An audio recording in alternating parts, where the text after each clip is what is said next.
Assalamualaikum warahmatullahi wabarakatuh. Hari ini saya akan membuat sedikit kritikan berdasarkan buku karya terjemahan yang bertajuk Gadis Oren. Baik, karya ini merupakan karya daripada Jostein Gaarder di dalam bahasa Jerman dan telah diterjemahkan ke dalam bahasa Melayu pada tahun 2015. Istimewanya buku ni kerana dia merupakan genre sastra sendiri.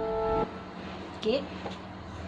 Buku ni dia menceritakan tentang seorang remaja lelaki yang bernama George Reid yang telah kehilangan ayah sewaktu dia berumur 4 tahun akibat ayah dia mempunyai penyakit kronik lah. Jadi pada sewaktu dia berumur 15 tahun, ibu dia telah mengambil keputusan untuk berkahwin lain dan mereka menetap di luar negeri. Ketika mereka sedang mengemas-ngemas rumah, nenek kepada George ni terjumpa beberapa pucuk surat yang sengaja diletakkan di bawah pelapik kereta sorong berwarna merah. Dan surat tersebut tertulis nama George Reid inilah. Tapi mereka tak tahu siapa penghantar, apa isi kandungan dalam tu. Jadi seterusnya George Reid ni dia ambil surat tersebut dan dia masuk ke dalam bilik untuk dia membuat pembacaan lah, untuk tahu siapa yang hantar, apa isi kandungan dia.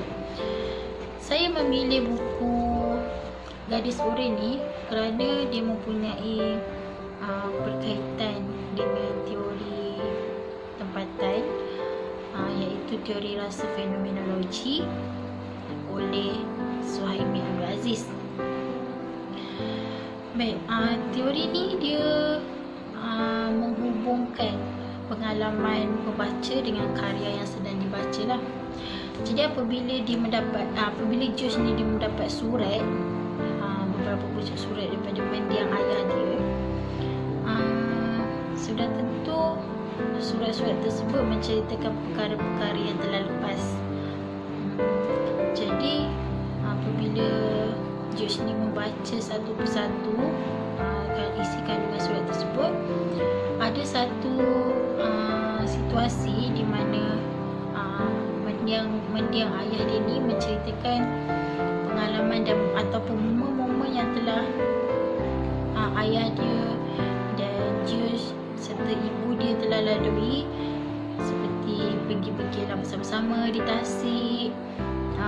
Mereka pergi menaiki satu menara kegemaran mereka untuk mereka melihat sekitar kawasan-kawasan di bawah lah. Misalnya kalau macam kita mungkin menara Taman Sari di Melaka, bila kita naik kan kita nampak sekitar Melaka, mungkin begitu. Jadi apabila George ni dia membaca surat-surat daripada mendiang ayah dia, dia teringat akan momen-momen yang dia pernah lakukan dengan ayah dia lah.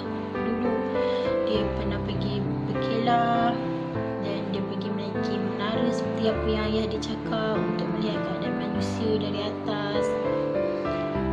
Jadi apabila dia membaca surat ni, di situ sudah nampak teori rasa fenomenologi ni diterapkan di dalam karya, di mana pembaca tersebut adalah George sendiri dan karya adalah surat yang telah sengaja ditulis oleh ayah dia.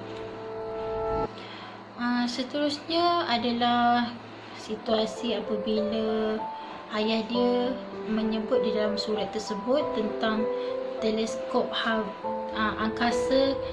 angkasa Hubble.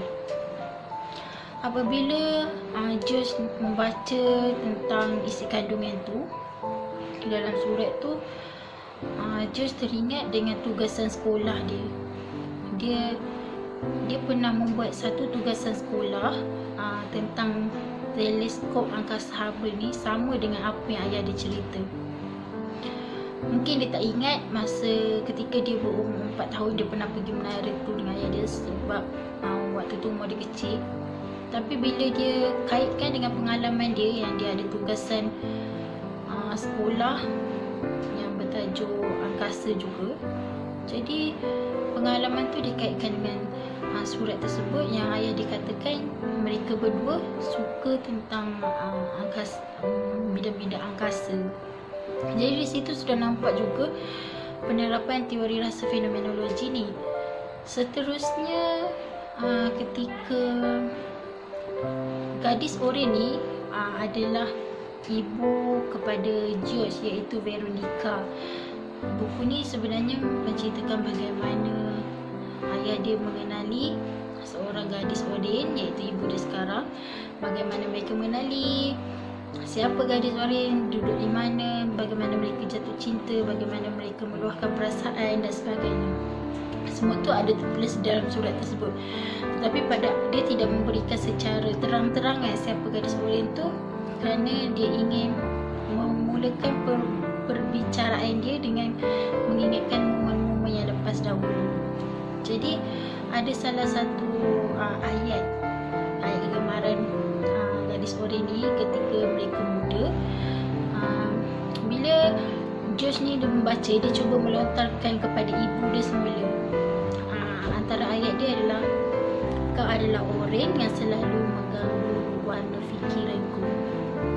Jadi apabila ibu George ni, iaitu Veronica ni, mendengar ayat tu, dia macam terkejut lah kan, macam mana George boleh tahu ayat tu. Jadi bila dia berdasarkan pengalaman lepas, masa dia masih muda, John Olaf ni, iaitu ayah pada George ni, pernah melontarkan ayat tersebut ketika dia sedang mengorat lah, kiranya mengorat dia waktu muda, waktu dia sedang memetik buah Oren.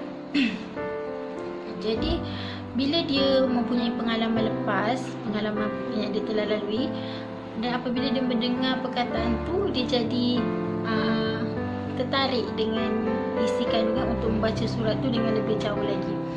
Dan di situ juga terlihat di mana penerapan teori rasa fenomenologi ni diterapkan di dalam surat tersebut ataupun karya. Dan pengalaman-pengalaman yang telah mereka lalui inilah membuktikan teori ni wujud dan diaplikasikan di dalam karya ni.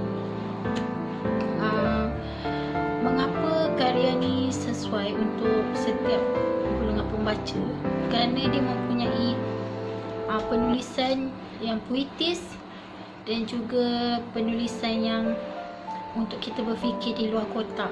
Contohnya, dia tidak memberi secara terang-terangan tentang sesuatu karya, iaitu tentang gadis Oren. Dia suruh kita memikirkan siapa sebenarnya gadis Oren. Jadi di situ perlukan kita untuk berfikir dengan lebih tinggi lagi berdasarkan hint-hint ataupun clue-clue yang dia telah bagi. Selain itu, apabila dia merupakan buku genre sastra sendiri, sudah tentu bahasa dan ayat yang digunakan adalah ayat yang sangat bagus dan baik serta berpuitis dan sesuai untuk setiap golongan untuk membacanya tanpa mempunyai unsur-unsur yang kotor dan tidak elok.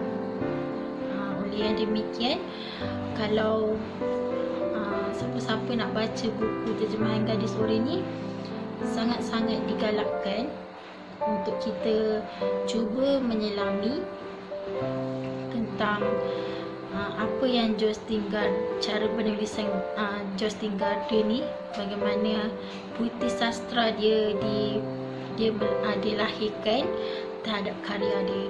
Sangat-sangat, dan jalan cerita dia pun sangat-sangat membuatkan saya tersenyum ketika membaca, dan ada ketika saya sedih di mana masa ayah dia menghembuskan nafas, bagaimana ayah dia nak bercakap dengan anak kesayangan dia yang dia tak ada masa yang lama untuk hidup.